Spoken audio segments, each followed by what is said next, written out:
Entrevistas Band News FM Belo Horizonte.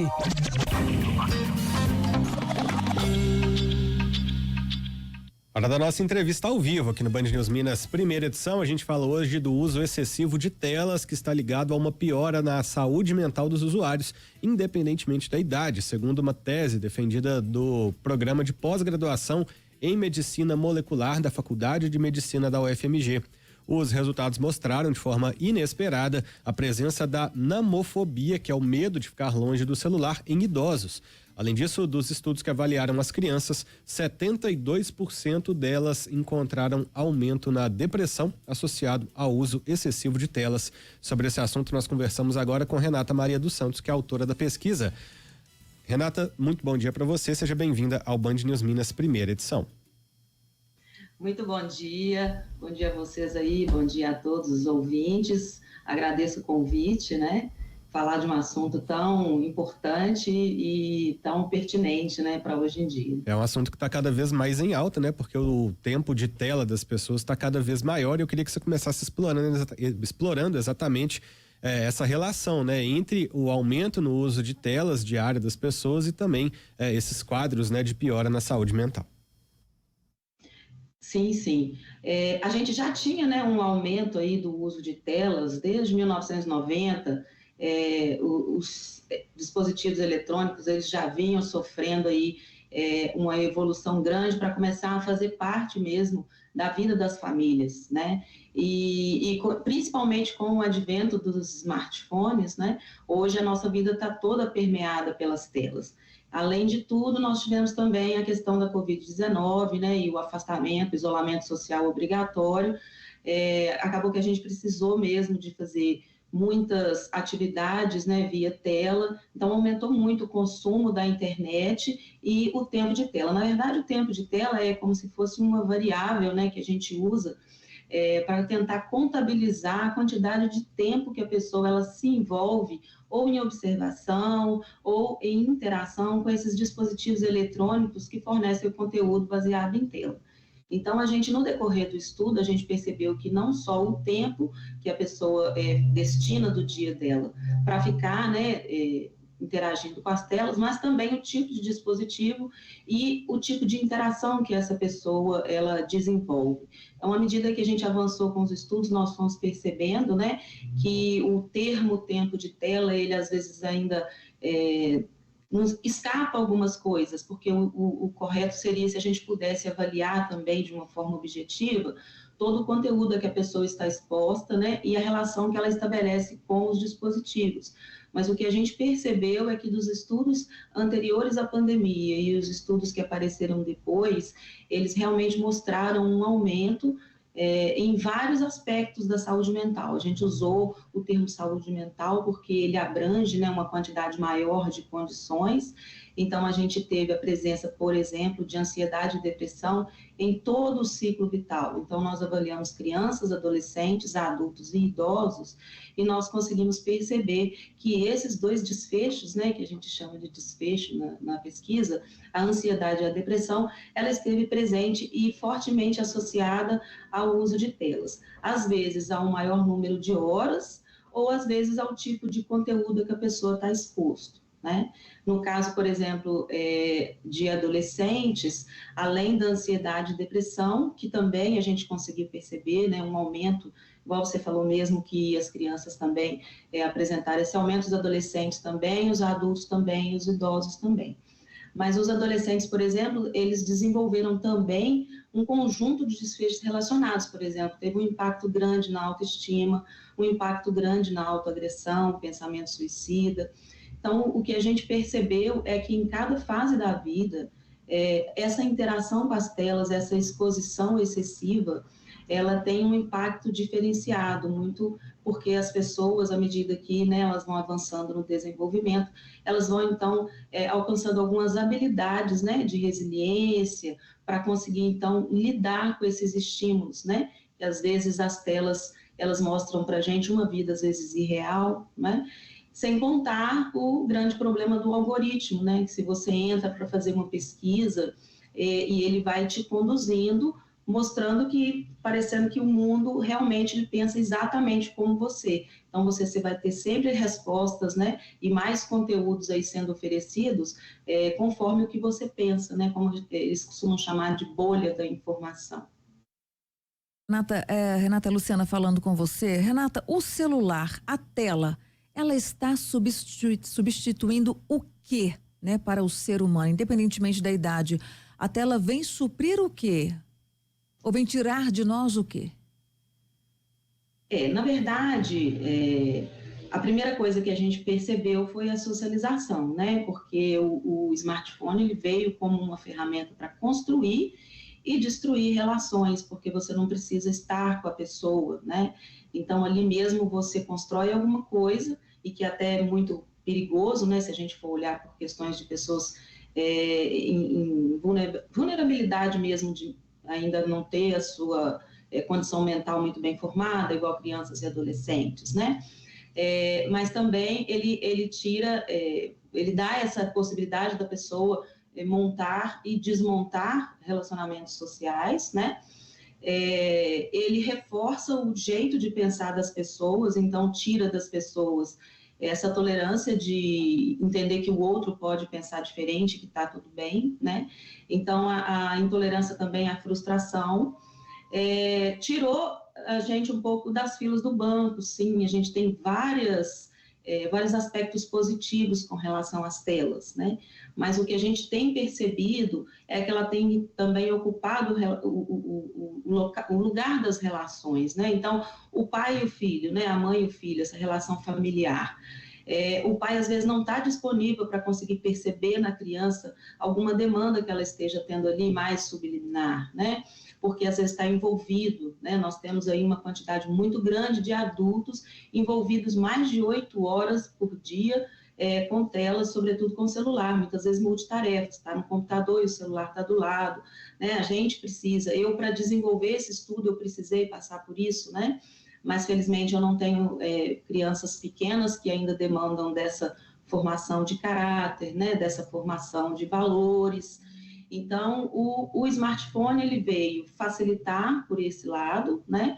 Mas veio tirar muito da socialização, quer seja em família, quer seja em amigos. Às vezes a gente prefere maratonar uma série, né? E isso é um efeito também, né? Que eles chamam de binge watch, né? Quando você vai maratonar, porque se aquilo, por exemplo, está previsto no seu dia, ele tem um aspecto positivo, mas se ele não está e você não consegue se desvincular, ele foi responsável por 89% de estresse entre os adultos. Então, a falta de gerenciamento do tempo, né, quando você está exposto ali, rolando feed, tem a questão também do jogo, né, os jogos digitais ali, sempre à mão no celular. Então, diminui essa disponibilidade do adulto para as crianças, né? E também acaba que substitui, porque então o adulto ele não pode chamar a atenção da criança ou assim, fazer a interação, ele entrega um celular para que a criança deixe o adulto realizar suas atividades. Então hoje a gente vê menos então as pessoas se encontrando para uma tela de cinema, né? Que também é uma tela, mas tem aí a questão da socialização muito mais forte. Então eu acredito que ele acrescentou, sim, agilidade nos processos do dia a dia, mas ele tem retirado isso, né? A gente vê, inclusive, teve aquele filme O Dilema das Redes, né? Um documentário, onde, para a família jantar, a mãe recolheu todos os celulares, colocou dentro de um pote de vidro, e, de repente, a menina foi lá e quebrou o pote para poder pegar o celular, porque ela não conseguiu ficar 15, 20 minutos com a família sem estar conectada. A outra coisa a gente viu recentemente também, né, uma menina que foi impedida de mexer no celular e então acabou trancando os avós em casa e ateou fogo no apartamento, enfim. Está tirando talvez até um pouco da chance dos pais colocarem às vezes alguns limites e passarem alguns valores. Renata, quem fala é Murilo. Eu acho que assim, né, muito bom te ouvir falar, eu acho que a gente já tem o diagnóstico, né? Acho que o diagnóstico está bem assim, completo, há vários estudos, a sua pesquisa, enfim, várias percepções e as nossas próprias percepções também empíricas no dia a dia, né? Eu falo, nós jornalistas, eu durmo e acordo com o celular, enfim, um excesso de tela e eu sinto essas consequências, um estresse, uma ansiedade exagerada, enfim. A minha pergunta inclusive você falou uma coisa que eu achei interessante. Outro dia eu fui ver um filme no cinema, eu achei longo, eu fiquei muito sem paciência, porque a gente está acostumado com um consumo muito rápido de imagens, enfim, né? Eu achei uma coisa que eu sempre gostei, eu achei algo assim extremamente longo voltar a ver um filme no cinema. A minha pergunta então, o que fazer, né? Porque assim, vamos dizer, eu tô com 46 anos, mas quem tá até mais novo do que eu já tá completamente imerso nesse mundo e logicamente vai educar os filhos dentro, estão educando os filhos dentro desse mundo, né? Eu não consigo ver assim uma saída. Eu vejo o diagnóstico, mas não vejo uma possibilidade assim, como nós vamos resolver esse problema? Sim, é uma pergunta muito pertinente, né?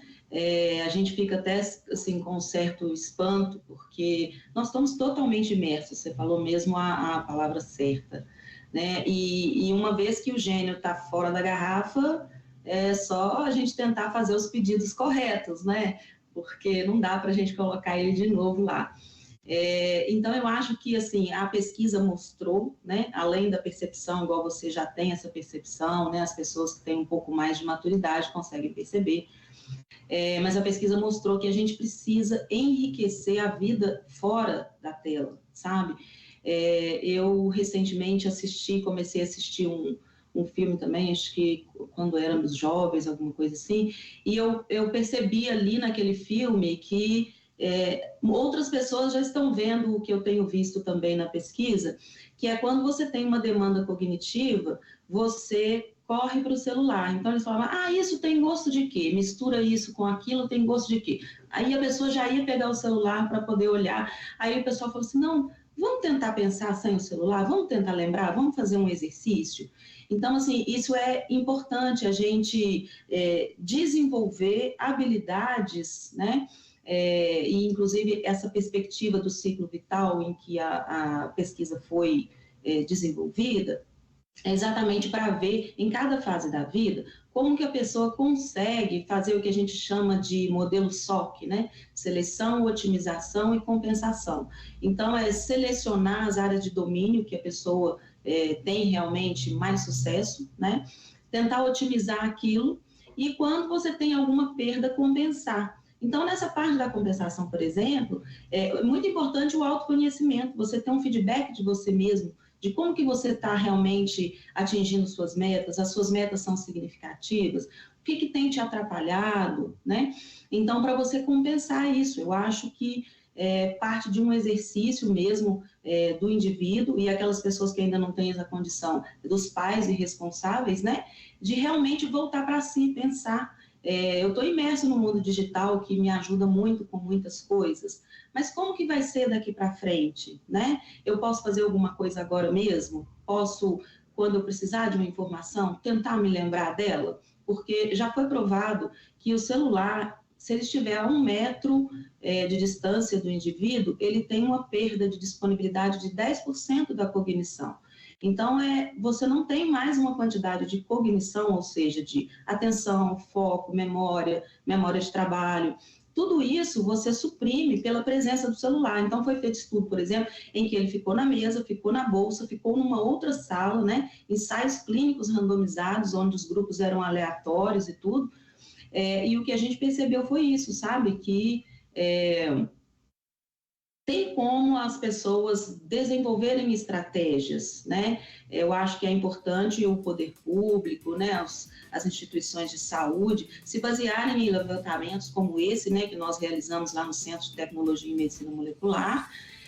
Inclusive, quem está orientando, né, todo esse trabalho é um psiquiatra, uma pediatra, então é tudo muito bem embasado, né? Todos os 5 continentes foram incluídos na pesquisa, foram mais de 2 milhões de pessoas que foram pesquisadas, né? Muitos e muitos países, então isso não é uma visão enviesada, mas a gente tem como, sim, fazer uma análise, nós que já temos, né, uma condição melhor aí de maturidade, fazer uma análise e tentar enriquecer a nossa vida fora da tela, tentar ser menos dependente, né? Porque olha que coisa até curiosa, crianças, né, que a gente sempre vê brincando, pulando, com altos índices de depressão, e idosos que às vezes eram para ser aversos à tecnologia, eles estão ficando dependentes, né? Porque a nomofobia, na verdade, ela é um medo, uma ansiedade generalizada de ficar sem o seu celular, né? E esse é um tipo de sintoma que ele é mediado pelo FOMO, que é o Fear of Missing Out,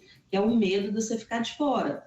Então, as pessoas estão no celular, estão na rede social, recebendo aquelas informações gratificantes e você se sente fora. Às vezes, você já ficou mesmo de fora de sensações gratificantes durante a vida toda, mas hoje a mídia te mostra isso, né? E aí vem aquela questão da exclusão. Às vezes a pessoa se sente excluído do grupo, não fica triste nem porque perdeu aquilo que estava acontecendo, mas que não se sentiu importante o suficiente para estar lá no meio também, fazendo parte daquilo. Então, tudo isso tem que ser olhado. Eu acho que as instituições de saúde, né, com base nesses dados, podem ter uma visão melhor, né, desse paciente, uma visão mais holística desses pacientes que procuram serviços de saúde mental, e também para instituir políticas de promoção da saúde, para que a pessoa não chegue ao momento também de precisar desse tipo de serviço. Conversamos aqui na Band News FM com Renata Maria Santos, ela é autora de uma pesquisa que relaciona o uso excessivo de telas a uma piora na saúde mental dos usuários, independentemente da idade. Renata, muito obrigado pela entrevista e até um próximo contato. Foi um prazer, até o próximo.